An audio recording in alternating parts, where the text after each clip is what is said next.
Pinagtibay ng ilang komite ng Bangsamoro Parliament ang mga susunod na hakbang sa mga panukalang batas kaugnay ng irigasyon, pangisdaan at supply ng kuryente sa isinagawang serye ng mga committee hearing.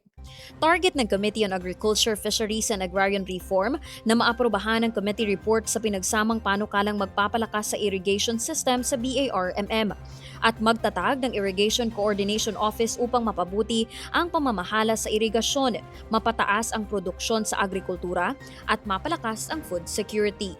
Tinalakay rin ng komite ang BTA Bill No. 456 na naglalayong isabatas ang Ligawasan Inland Fisheries Enterprise o LIFE Framework para sa napapanatiling pamamahala ng pangisdaan sa Ligwasan Marsh, habang nagsasagawa pa ng karagdagang technical na konsultasyon bago ito isulong sa plenaryo. Samantala, tatalakayin ng Committee on Environment, Natural Resources and Energy sa isang pagdinig kasama ang mga kaukulang ahensya at eksperto ang mga suliranin sa supply ng kuryente ng Lasureco sa Lanao del Sur.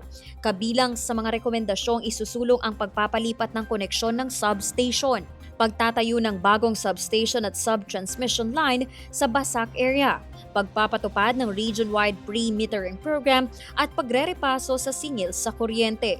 Layunin din ng komite na tapusin ang mga nakabinbing committee reports at maipasa ang mga prioridad na panukala bago magsimula ang campaign period para sa kauna-unahang Bangsamoro parliamentary elections.